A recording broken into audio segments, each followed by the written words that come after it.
అందరికీ నమస్తే. Welcome back to our channel. Today video వచ్చేసి టమాటా ఎగ్ కర్రీ. ఏందక్క ఎన్నిసార్లు చేస్తావా అనుకుంటారా? అది బాయిల్డ్ ఎగ్ కర్రీ. ఇది వచ్చేసి టమాటా విత్ కొట్టి పోసిన అన్నమాట ఎగ్‌ని. ఫస్ట్ అయితే రెసిపీ చూసేద్దాం. ఫస్ట్ పాన్ పెట్టుకొని ఆయిల్ పోసుకొని ఆవాలు, జీలకర్ర, పోపు దినుసులన్నీ మంచిగా చిట్పట్టన్న తర్వాత పచ్చిమిర్చి, ఆనియన్స్ వేసి అవి మంచిగా ఫ్రై అయిన తర్వాత కొంచెం అల్లం వెల్లుల్లి పేస్ట్ వేసి అది పచ్చివాసన పోయేంత వరకు ఉంచి టమాటాలు కొంచెం సాల్ట్ వేసావు మొత్తం మంచిగా మగ్గనివ్వండి. తెలుసు కదా మనం వాటర్ పోయకుండా చేస్తాం కాబట్టి ప్లేట్ పెట్టి వాటర్ పోసి ఉంచుదాం. అంటే వాటర్ పోసి ఉంచడం వల్ల ఇగో చూసిరా వాటర్ వేయకుండా ఎట్లా వచ్చిందో మంచిగా మగ్గుతుంది, అడుగు కూడా అంటకుండా ఉంటది అనమాట.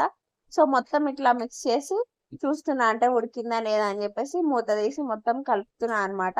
కొంచెం బాగానే ఉంది, అందుకే పసుపు ఉప్పు కారం వేసేసి మంచిగా కలిపేసి ఇంకా అవి పచ్చివాసన పోవాలి అండ్ ఆల్సో కొంచెం మగ్గాలి కదా, అది మగ్గే వరకు ఉంచిన అనమాట. తెలుసు కదా మన ఛానల్లో వీడియోస్ బ్యాచిలర్స్ కి, హౌస్ వైఫ్స్ కి, బిగినర్స్ కి, రాని వాళ్ళకి ఎట్లా ట్రై చేయాలని చెప్పేసి ఉంటాయి వీడియోస్.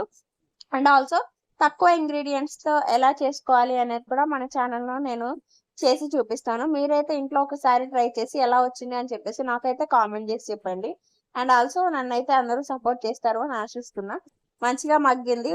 పసుపు ఉప్పు అవన్నీ పచ్చి వాసన పోయాయి.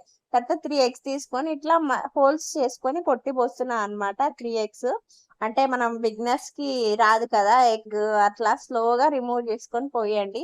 3 ఎగ్స్ కొట్టి పోసిన తర్వాత అవి డెస్ట్రాయ్ అవ్వద్దు అనమాట, ఉంచేయండి అలాగా, అది గడ్డలాగా అవ్వాలి. అలాగ ఉంచేయండి కొంతసేపు. దాని మీద కొంచెం నేను ఏం వేసిన అంటే మసాలా, గరం మసాలా అండ్ ధనియాల పొడి వేసి అట్లానే ఉంచేసిన. దగ్గర దగ్గర 10 మినిట్స్ వరకు ఉంచిన. ఆ తర్వాత నేను తీసి ట్రాన్స్ఫర్ చేసే టైంలో ఏమైంది అని అంటే మొత్తం నేను ఎట్లా రావాలనుకున్నానో అట్లా రాలే. ఇది ఎగ్గే రావాలన్నమాట.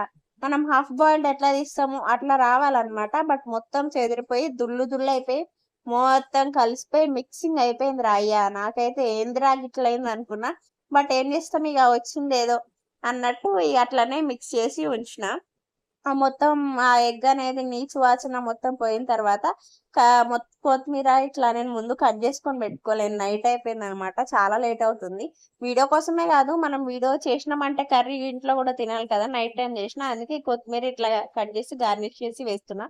యా అంతే. ఈ కర్రీ ఎట్లా అనిపించిందో మీరైతే నాకు కామెంట్ చేసి చెప్పండి. మన ఛానల్ అయితే సబ్స్క్రైబ్ చేసుకొని లైక్ చేసి షేర్ చేయండి.